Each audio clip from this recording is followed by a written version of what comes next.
Welcome back everybody to episode 4 of DJK TV.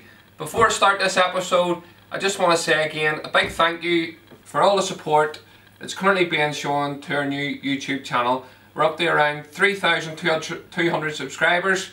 The channel's only really started, so all you guys showing us support on Instagram, Twitter, Snapchat, Facebook, everything else. Thank you, keep it going, and roll the bloopers, go go go! So the next question is, what do you think are the things... There's somebody phoning, hold on. Hello? Hello? Hello? Hello. You're live on your video? Yes, you're live on the video, quickly. What time will you be home at? And you can't say that, now she's phoning to see what time I'm home at, and this is me staying after hours in work. Right, I have to go. Bye. Just one. Hey, don't be cheeky. Another 30 minutes. Alright, okay. Right, bye bye. Bye-bye. To follow your stuff, you know, no matter what you put up, you could put up a coat for sale, or you could put up a bag of dog shit. So here we are already, episode 4. On today's episode, we're going to do something slightly different. A lot of you guys have been following us from day one and keep sending us questions, direct messages every single day with all different angles, asking us about the business and asking us what we're planning for the future and what we've done in the past. So today's episode, we've asked you all during the week to send in any DMs of questions you've always wanted to ask, and hopefully we can get a few of the answers across today. So question 1 that was sent in on Snapchat was, what inspired you to start DJK? So what inspired me was, it was really, I was a wee bit down on my luck. You can check out the video how I was started, it's on YouTube as well. I was a bit down on my luck. I had a previous business, I grew it sort of too big too quick. It all went tits up. I ended up going bankrupt. I wasn't working, didn't really have much money at all. From my previous business, had some Stone Island jackets in my wardrobe. Looked at my wardrobe, had a look on eBay, seen that the jackets were holding their value. Started selling some of the bits out of my wardrobe, receiving a bit of cash back and reinvesting it. Looking on eBay again for more pre-owned Stone Island jackets, buying them in, seeing that there was you know, a bit of profit to be had on each one, and literally this shop started with my one Stone Island jacket. That's how the shop started. It grew from one coat to now we send out thousands of coats through the year, whether it's in store or online. We ship nearly every country in the world, we have done, and that's been just built up from one jacket. And that's sometimes whenever we're plodding along through the business and doing different things throughout the year, you still have to keep your feet on the ground, because that's how it started. There was no rap at the door, somebody coming and handing you a load of cash. There was no, you know, it wasn't potluck, it was hard work, and that's how the business started, and that's where we've got to, from the one Stone Island coat to here today.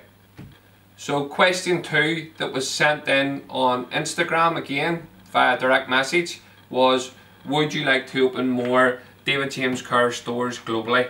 That is again one of the most popular questions we get. You'll see comments and direct messages: open a store in Glasgow, open a store in London, open a store in Leeds, open a store in Dublin, open a store here, there and everywhere. To be completely honest, the business is literally only 3 years old. It's not, in my opinion, solid enough. We've still a lot of things to finish off. For example, every time we have a big sale, the website crisis. So that's one of the things that we always try and improve on each time. So we keep improving our servers, we keep improving the platform, the website, so on. We keep reinvesting and trying to get everything right, because if you imagine the business is growing rapidly in such a short space of time, it's easy, all everybody sees is the front end, and what I mean by that is they see the stock, they see the daily, day-to-day happenings on Instagram, but what you don't see is behind the scenes. So all the back office and all the software and everything that's involved to get the stock from the box to your door, and it's all them different things in between. So we know that there's a lot of hard work and a lot of hard graft goes into getting it from A to Z, and it's just putting all them wee things in place. And once we feel as if we've got all them concrete and they can't fall down, then that'll be the time to move on. As I mentioned in my previous question, I had a previous business and it grew to 3 stores within 3 years. This business, I've kept it at 1 store. A lot of people think you grow to a 2nd store and it'll be double the profit and double this and double that, but it'll also be double the headache, and that's what can, you know, destroy the business. So our route to market would be, yes, we would like more stores in the future, whether that be the route of franchisees or it might be the route of, you know, somebody else coming on board that might be, you know, has a bigger chain or sees us, you know, growing rapidly and having, you know, a presence throughout the UK and Ireland. Or our current route is we've made a lot of investment in DJK.INTERNATIONal, which we think our next move, with potentially looking at warehouses and moving the whole online operation to its custom warehouse and just keeping our flagship store in Belfast, as this is what people want to see when they visit Belfast. They come in, they have a bit of an experience, they get treated well. So that would be, do we want to open more stores? Yes, we do. At the minute, do I think we're ready? No, we're not. So I think it takes a bigger person to stand back and say, yes, we still do make mistakes, but we want to make sure everything's concrete before we open store number 2. Question 3. So this question was sent in via Twitter. Question is, how much money did you have when you started DJK? So going back again to question 1, I had very little money, very little, no real money to start a business. No, the only money I had was literally for me and my family just to live day to day. I didn't have, you know, no backup money. I left my last business, I went bankrupt, lost literally everything and had to start from the ground up. So as I said in question 1, it started from literally 1 coat in my wardrobe. So for example, if you had a coat now, whether it's a Stone Island coat, whether you have a Stone Island coat at home or a CP coat, because that's, you know, 2 of the brands that most people watch these videos. If you went on to eBay and you could do an experiment yourself, so if you know what the coat cost you, you can check the completed listings on eBay, you can see what the similar coats have sold for in the past. So if you say that coat, you know, is selling for 150, well, you know in and around that's what you're going to get, and you could try and experiment and then sell a coat for 150. Use the 150, go on and check the eBay auctions, see what's about, start putting some bids in and try and buy, you know, coats at the right value, and then you can relist them with better photos, better descriptions, and then hopefully turn a profit.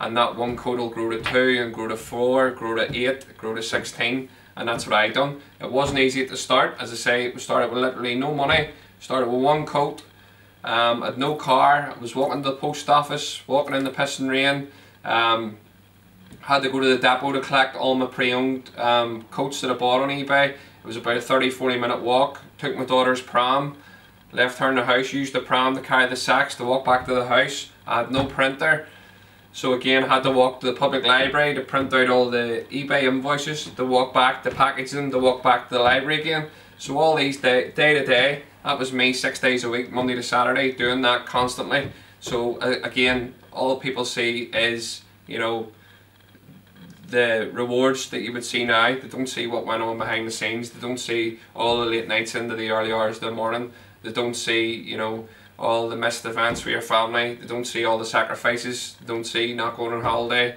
They don't see, you know, constantly on your phone, constantly, you know, trying to improve the business, trying to get better brands, you know, trying to keep growing and making mistakes along the way, learning by the mistakes quickly so you don't make them again.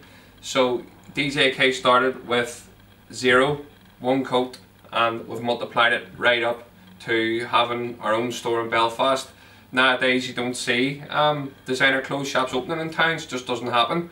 All the big corporations have all the stores, so whether it's JD Sports and Scott's Menswear, or whether it's Sports Direct and Cruise and USC, you know, they have monopolised all the towns, the same as Tesco's and Sainsbury's and Asda. So you see very little independence, and what's happening now is they're actually taking some of the brands off the independents, so it's going to be harder and harder to get, because these big stores and websites want to keep it all for themselves, the same way Tesco had done in the past with like your local fruit shops and your butchers and everything else. So in this day and age, for us to open a store in Northern Ireland, Belfast, yes, we've done well. and we've got our website, we've got a loyal following, so it's you guys that support us, and that's where we started DJK with nothing, and it was your support that's got us to where we are at the minute.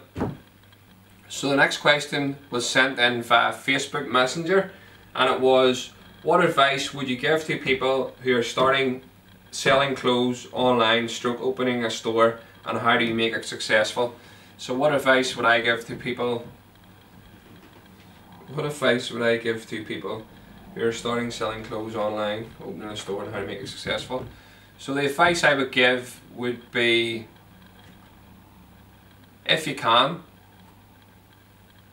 don't take such a risk and put money, whether you have money or don't. I wouldn't put a lot of money into it. I would test what I said previous and experiment.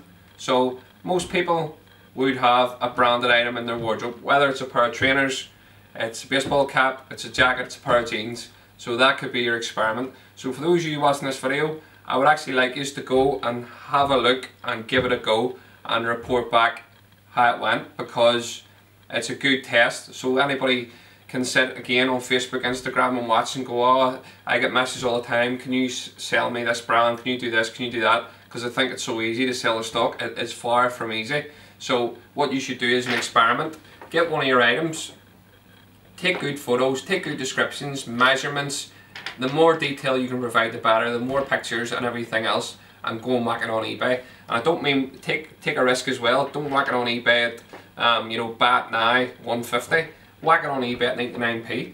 And what I mean by that is it's a no hold barred auction, 99p, and what will happen is you'll get 60 people watching it, you'll get 80 people watching it, and it more or less 9 times out of 10 always finds a true value. So it means that could be your experiment. That's how you can know, you know, you could test the market. So a lot of people's interested in different brands, so that can be sort of a test, because sometimes people's balls drop and they don't want to go through. You know, it's a big risk. It's a big it's a lot of work. What was the question again? I keep getting lost. Let me see. What advice would you give to people who are starting selling clothes online, stroke opening a store, and how do you make it successful? So that's the advice I would give if they want to start selling clothes online. Opening a store would be, if that's point number 1 about the experiment and how to test it, opening a store is point 10. You know, that shouldn't even be within your thoughts, because online you have tools at your hands straight away. You have Twitter, you have Facebook, you have Instagram, you have Snapchat, you have YouTube, and they are all free. So basically you're given these tools that are free. So if you can't make it work on these tools, you're never going to get to there. And the way you can make it work on these tools is content. So content is key. So for example, a lot of people get hung up on the fact that when they post on Instagram or Facebook, they'll put a photo up. So whether they're on a night out or they're, you know, fucking doing whatever, they'll go in and check, oh, how many likes did I get, how many comments did I get? Well, that really doesn't matter. And what I mean by that is, if I put something on Facebook, a lot of people already know what we do, and a lot of people already follow us or follow us on multiple platforms. So they've seen it on Instagram, you know, they've maybe liked it on Instagram, but they'll not like it on Facebook because they've already seen it, or they know what we do. We post all the time anyway, so they don't like it, they just see it. So I'll be out, whether I'm at the gym or in a shopping centre or at my kids' football, and a guy will come up and go, oh, I seen such and such last week, you know, that's really good, blah blah blah, I didn't know he had that brand in. Now I'll be the same guy who never likes our stuff, never comments on the stuff, but he definitely sees it, because that's the thing, everybody sees it, so never assume that, you know, everybody's going to like your stuff. So you need to whatever you're going to start selling, whether it's pre-owned Stone Island or it's pre-owned Adidas trainers or whatever it's going to be, if you can get a supplier, whatever you're going to sell, that's the tools I would use first, the free tools, as in Facebook, Instagram, etc, etc.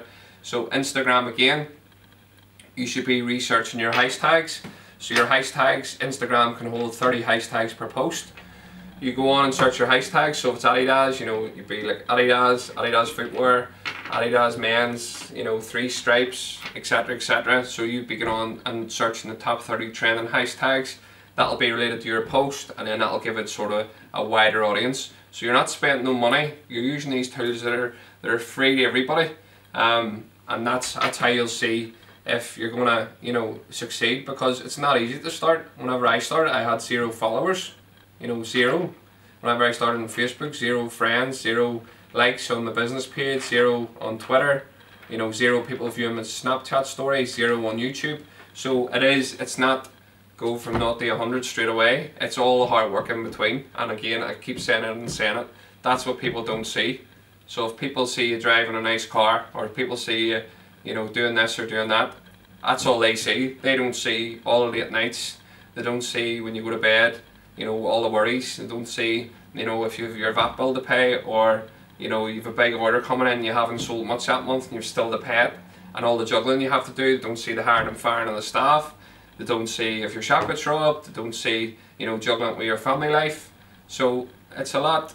It's not as easy as what people think. So a lot of people out there can criticise and, you know, make comments and say what they want, but, you know, you need a set of balls to win the business, because a lot of people say, oh, that'll not work, or that's shit, but, you know, well, they maybe work 9 to 5 for somebody else. So, you know, you have to, I take my hat off to people that gives things a go, because I've given things a go in the past, and either you win at it or you learn. So I failed in things in the past, but if I didn't try, I wouldn't have knew. So I didn't want to be sitting back at 50 years of age, saying to myself, you know, what could have been. So you give it a go, put your balls in, you give it 100%. If it fucks up, it fucks up.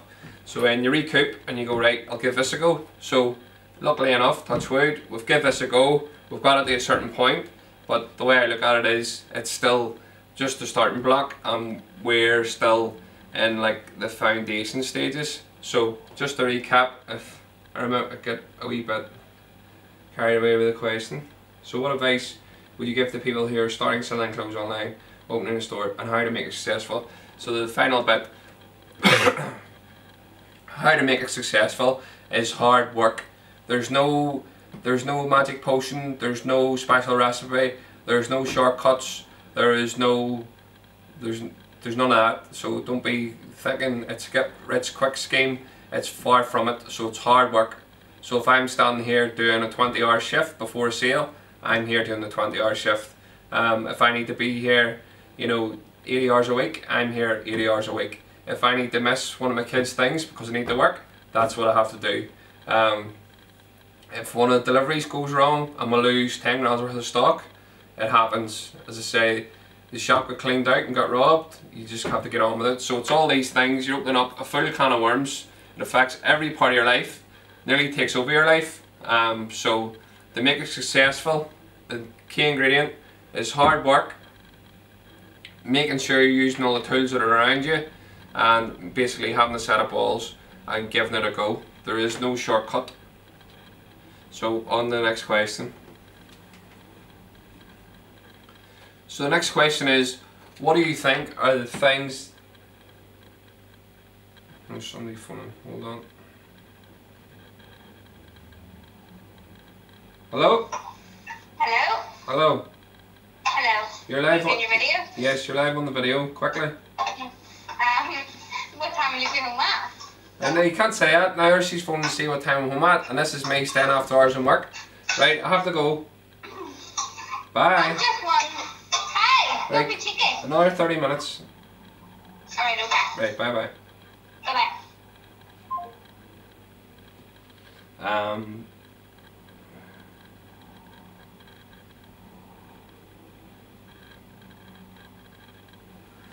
Right, so the next question sent in on Instagram is, what do you think the main things are that's changed in your life since having the business? So I think people out there think, oh, you know, fuck, his life's brilliant, his life's perfect, blah blah blah. Far from it. And people just assume, again, so all they see is the front end, so all they see is all the packages going out, they see the queues down the road at the sale times, people camping out, website crashing, fucking, you know, 1,200 orders in this day, you know, on Black Friday, and blah blah blah blah blah, and then people sit and put, you know, 2 and 2 together and come up with 7, so they'll go, right, Canada Goose code 800 quid, you know, he had 30 of them in stock, so he sold them, there's 24 grand, and then, you know, he had fucking 200 Stone Island jackets, they're roughly 400 quid each, so we sold them. Then there's that, blah blah blah blah. So it's just, you know, this is what people, it's just human nature. This is what people think. But again, it's far from it, because the amount of time, investment, you know, every single thing we do in here is put back into the business. So it's all reinvested, and it's all about the growth. So for me, it's not about money, it's about making a successful business and making something that, you know, when you say the name David James Kerr in the future, it can be related to Men and Juniors Designer Clothing. We want to establish that name, that business, as a main player within this industry, because whenever we first started, we phoned up agents and they basically laughed at us down the phone. So we said, you know, can we have this brand? No. You know, phone put down, door closed in your face. And then what happened was the table started to turn. So as soon as we grew a bit of a following and started getting, you know, orders out and getting repeat business, and you know, you were getting deliveries in, and before you even had the box cracked open, you know, people were waiting, just PayPal the money straight away. As soon as, you know, we didn't even have time to photograph or get it listed on the website. Yes, I'm a 32 waist, I'll take it. I'm an extra large, yes, I'll take it. So you're building up that network of repeat business, loyal customers who know when they come to us, they're guaranteed next day delivery. They come to Belfast, they're guaranteed to come in, have a beer, have a chat, they don't get judged, they don't get looked down upon. You know, they're treated like a working class person, they can relate to us, we can relate to them, and that's what we've built a loyal customer base on. So what in my life has changed? Nothing really, nothing at all. All I do is keep working hard, I keep myself to myself, keep my private life private, don't really go out that much, don't, you know, there's nothing probably boring, there's nothing exciting what I do. Go to my son's football, spend time with my two girls, spend a bit of time with my wife, probably not as much as what I should. Try and work and just try and keep the business successful. The only thing that's a wee bit embarrassing and a bit makes my face go red sometimes is, for example, if I fly over to certain football matches and you'd be starting, and then somebody in the crowd would go, "Alright mate, you're David James Kerr," and then my face would go bright red, and then they'd say, "Can I get a photo?" Which you still think's a bit strange and a bit weird, but yeah, that's probably the only thing that's happened in the past. It's changed. Next question. So the next question is a good one, and this is another one that people would ask all the time. So it is, how easy is it to find suppliers to buy stock, and how difficult is it to find the correct brands? So how easy is it to find suppliers? It's not easy at all, and it's not easy to get the correct brands. So whenever we started, again, we started the business selling pre-owned Stone Island, but my goal, once I seen the market, I was going, yeah, I would love to sell new Stone Island, but never in a million years. So reason number one, in Belfast, Cruise has the official account for Stone Island in Belfast. So that's one reason. Reason two, they would never give it to us because we're a new business, don't have a clue about us, we're not big enough, you know, they don't want their brand in here. Reason number three, where the shop's situated is in a working class area of East Belfast, so it's not in a city centre. Reason number four, the fit out of the shop wouldn't be to their satisfaction. You know, it has to be £100,000 fit out, you know, the best of the best. Reason number five, it wouldn't sit beside brands such as, you know, Moncler, Off-White, Kenzo, you know, Vivienne Westwood, Gucci, you know, whatever. So they want all these criteria and they'll still say no. So from when we first started, as I say, all we got was knock back, doors closed in their face. So I didn't take no for an answer. Went to Italy, flew over, didn't know where I was going, what I was doing, just took a chance. And to cut a long story short, made the connections with the right people and started to bring over past season Stone Island. So I went from pre-owned Stone Island to past season, so old season stock. So started getting old season stock, so it was like clearance stock, you know, bits that maybe were released that didn't sell too well, so basically some of the shit really. again done that with Stone Island, and then started doing it with CP Company. So the good thing was with the past season stock and the old stock was you were getting it cheaper. We were able to sell it below RRP, and that's how we were able to build a bit of a customer base, because when we were getting a good price, we were passing the good price on to the customer. So going on from that, started to then get a bit of exposure again on social media. So social media is key. Got a bit of exposure, and then maybe the email started going a wee bit, where people in Italy and around Europe that were maybe official stockists or, you know, in the game itself, were starting to reach out to us saying, you know, there might be a bit of budget there for you to bring in some Stone Island. So started making a few links, and then got to the point where we were able to bring it in. So for those of you who don't understand the designer clothing business, there is official stockists for the brands. We are what you would call an unofficial stockist, so we bring the brand in from some countries around Europe, which would be official stockists, and we bring it in that way, because technically, by the book, not breaking any laws, but by the book, as I say, Cruise and Belfast would be the official stockist for Stone Island, but we bring it in. So if you seen a BMW and you went to Germany and brought it back, that's sort of the same as what we do. So let me just recap on the question. How easy is it to find suppliers to buy stock, and how difficult is it to find the correct brands? So one of the other difficulties is finding the correct brands. So currently we have a bit of a brand portfolio, which would include the likes of Lassie, Leyland Scott, Weekend Defender, Stone Island, CP Company, Paul and Shark, Napa Perry, D Squared, Moncler, Canada Goose. So some of those brands we're an official stockist for, and other brands we would be an unofficial stockist for. But the brands that everybody wants and everybody sees, whether it's on the terraces or it's on Instagram, you know, all the go-to brands that the celebrities are wearing, or, you know, people that are in the limelight that you aspire to be like, or, you know, to see them wearing and you really, really want it.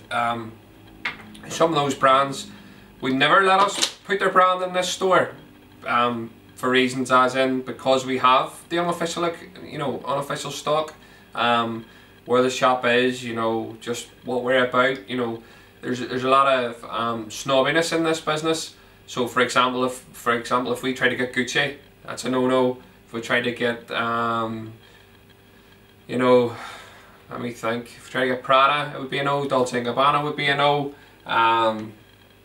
Givenchy would be a no. Moncler would be a no. Canada Goose would be a no. So there's a lot of no's, but what I like doing is when they tell me no, I go and get it anyway. So for instance, started with these D Squared caps. We're now waiting on the D Squared jeans, the t-shirts, the zippers and everything else.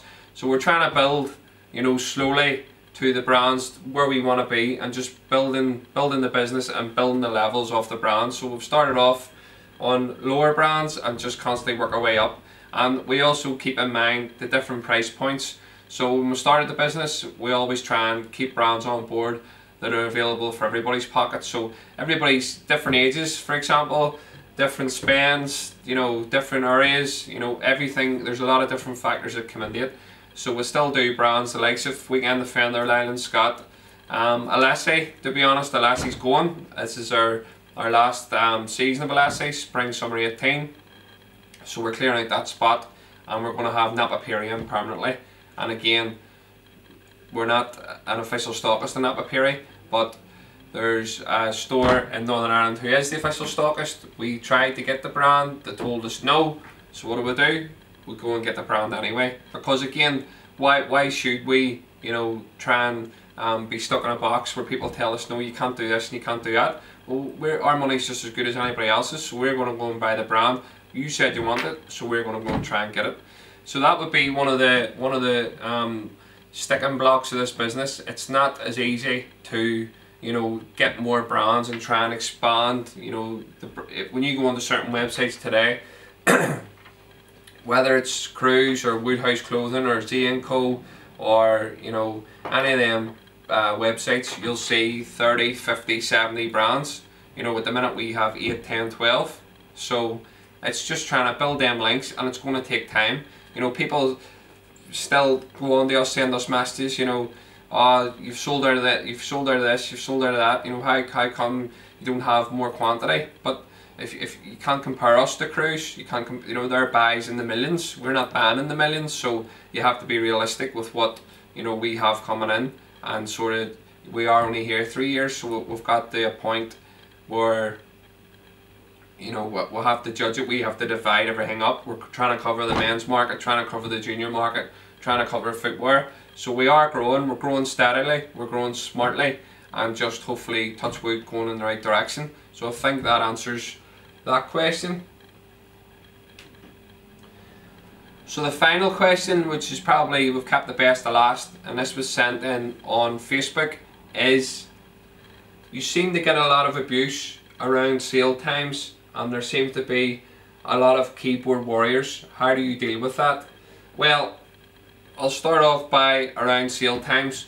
So usually around sale times, we do 3 sales a year. So we do the big summer sale, which is at the end of June, so it's coming up soon, and literally we put everything in the sale. So current season, you know, last of winter stock, you know, new releases, everything, every single thing under the roof. There's no brand held back, there's no product held back, everything was in the sale. So the summer sale is actually one of the biggest in the calendar, believe it or not. It's right up there with Christmas. It's right smack bang in the middle of the year. Everybody's sort of recovered, you know, got their finances back on track from Christmas, so it gives them a good opportunity to come out, splice the case again, grab some bargains, and it sort of, it hits them right in the middle of the year around summertime. So that's one of the sales. Sale number 2 would be again Black Friday, which is at the end of last Friday of November. Black Friday is the pinnacle of the year. We absolutely smash it on Black Friday. That's became what we became known for. It's like a world famous sale. People sending us photos from New York with their alarm set, Australia with their alarm set, flipping Russia with their alarm set, all around the world looking for 9 AM UK time. And they're all getting ready for the sale. We've shipped absolutely everywhere, from Kazakhstan to South Korea, Indonesia, you know, obviously all around America, South America, you know, Europe, everywhere. So the next sale after that would be Boxing Day. Again, smash the Boxing Day, because we've 2 sales literally back to back. Black Friday's the last Friday in November, and then 4 weeks later, Boxing Day is basically the 26th of December. Black Friday's usually around 26th, 27th of November. So it's like a 4-week period in between where we are absolutely hectic. We sell out with bare shelves on Black Friday, and we have 4 weeks to recoup all that stock and get it all back in over the busy Christmas period. Try and fill all the shelves again, fill the stock room, and go again in a short 4 weeks. So there, it's absolutely, them 2 months, November, December, is absolutely mental. Don't get to catch your breath. Everybody's working here flat out, late nights every night, nearly 7 days a week, trying to keep everything going and supply the demand. So the question was, what was the question? The question was, you seem to get a lot of abuse over sale time, and how do you deal with the keyboard warriors? So a lot of abuse over sale time. I understand people's frustration. So during the sale time, we would do things like crazy deals that nowhere else on the planet does, and I literally mean that. So no other websites in the UK, no other stores, nobody around Europe, no, it's unheard of. So the prime one that we've always done is a CP company goggle beanie, and we reduce it from 95 quid down to 29 quid, so it's like 70% off. Nowhere in the world does it. So the people, we used to get emails from other stores and questions and phone calls to the shop, you know, what the fuck are you doing, how can you do that, you know, even people saying, you know, the hats are fake, you know, blah blah blah, all this bullshit. Because the way we looked at it was, listen, we're selling them at a loss, you know, we're giving you a thank you, because what you've done all year is, you've maybe come on, Bob from Leeds has come on, he's ordered in January, didn't order in February, he's ordered in March, you know, didn't order in April, he's ordered in June. So all them orders Bob's done from Leeds, you know, has supported our business throughout the year. So what we want to do is, you know, put a thank you on, and the best way to thank you is giving you the bargain that you can't get anywhere else. So that's the only reason we're doing it. So for example, if we have 150 of these hats, we put say 75 in store and 75 online. So the in store, the queues down the road, people have came with their tents, they've fucking slept out there all night, try to get the front of the queue because they know they're going to be guaranteed these hats or jackets or whatever they're going to get. The ones online, we've got a landing page on the website. The landing page disappears at 9 AM, the site comes on, sure, lo and behold, the site blows up every time. So we've always looked at the server, looked at the stats, you know, invested in more money, you know, done this, done that, ticked all the boxes, moved web company, moved developer, moved this, moved that, and tried to improve time after time after time. So each time we've improved, the business has always grew. So, you know, that sale we've done this, and then this sale we've done this, and it's always a catch up because you can never, you know, it's just as the following grows and the business grows, we're constantly trying to grow the back end, and this isn't things that you can grow overnight. You know, we couldn't come in tomorrow and, you know, grow with a sale coming up in a few weeks. So we're working, we've been working probably the last 6 weeks, and there's 10 weeks to go till the sale, so 16 weeks work just to accommodate the sale that's coming up. So that just gives you an idea of what goes on behind the scenes. But anyway, so I'm getting lost again. The question was about how do you deal with abuse on sales? So yes, so I understand people's frustration whenever they're sitting, people will message to say, I've took a day off school, I've took a day off work, you've advertised this for weeks, you know, the stock didn't exist, fucking all this bullshit, because I understand people get frustrated, and in the heat of the moment, my wee Billy wanted this hat for Christmas, my wee da-da-da-da-da. So the site crisis, we don't want the site to crash. We want your order, we want your business, and we want to send the hat out, but it's just the fact of life. So whether you're shopping with us, or you're shopping with Toys R Us, you're shopping with Curry's, you're shopping with Tesco, you're shopping with Argos, you're shopping with Foot Locker, when they all have big events, I've seen all their sites crash. I have kids, I go on to try and get my kid toys at Christmas, a site crisis, or Black Friday, or, you know, a shoe release, somebody's releasing Adidas shoes, and the website crisis, and these are multi-million pound businesses. So if their site crisis, and they're there, and we're there, you know, you have to be realistic. So what we've done is, we've kept investing as much as we can to the point that we can't invest no more, and this next sale will hopefully supply that demand, but we can never now guarantee. I went on in the last sale and bet people online, bet people on Instagram, Facebook, the site wouldn't crash. Don't know how many £100 I paid out. That was me putting myself out there. I had confidence that we had the system in place, but again, the system just blew up because we had thousands of people trying to hit the site at that one time. So for example, if you had your mobile phone and there was 5,000 people trying to phone you at once, well, only one person would get through and the rest of them would get engaged tone. So that's sort of what it's like, but with the server, it lets so many thousand people on and make a connection and to shop and check out, but all the other thousands are waiting on the outside, they can't get on. So that's a bit of an insight of the way it works. So yeah, the abuse round sale time is off scale. So you get called everything under the sun. I've been called that many cunts, I've got that much of a thick skin. You know, people say they're going to come and burn the shop down, they say stuff about my kids, they say stuff about my family, you know, they say all this bullshit. So it's just part of the job. I can just take it on the chin. It's the same, you would see a lot of keyboard warriors, so you get a lot of trolls on Instagram, Facebook, you know, YouTube.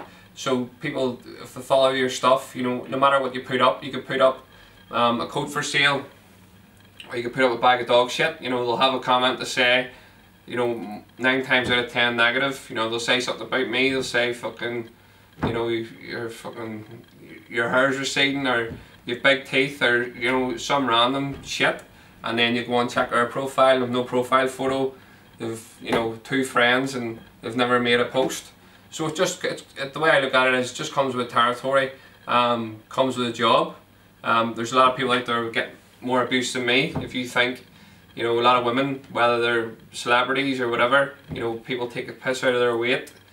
You know, the fat, the too skinny, fucking this, that, big nose, fat lips, blah blah blah blah blah. So it's just any dickhead can have an access to a phone or access to a keyboard and spout whatever they want. So it's just whether you want to take it on board. Not everybody's going to like what you do and like your business. So all I would say to anybody, if you don't like what we do, you don't like, you know, the products we sell, you don't like me, then just unfollow, or I'll hit, you know, send me a comment, I'll hit the block button, you know, whatever. It doesn't make a difference to me.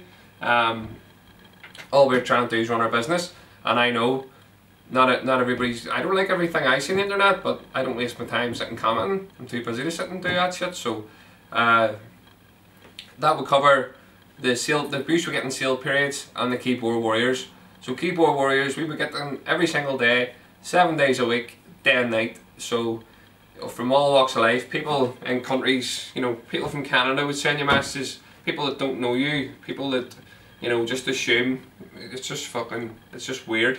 I've never done it in my life, so if I had a problem with somebody, I wouldn't even text them and I wouldn't phone them. I would just wait till I seen them face to face and raise my problem, get it off my chest. So I wouldn't be the type to be weird and just message a random person, call them a cunt, and, you know, hopefully you have a shit Christmas and your family dies and all this bullshit, you know what I mean? So that will cover the keyboard warriors. I don't really want to give them any time of day because they don't really deserve it, and I'm sure a couple of them will comment below this video, so thanks very much.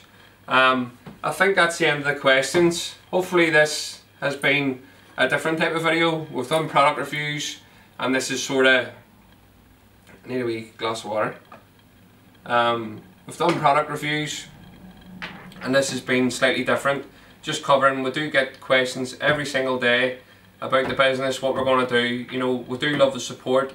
We love that you guys are interested in seeing us. A lot of you have been here from day one, seen us grow. It's been through the troubled times, getting robbed, you know, website crisis, fucking not, you know, doing past season stock, moving to new stock, adding new brands, you know, different parts of the team coming together.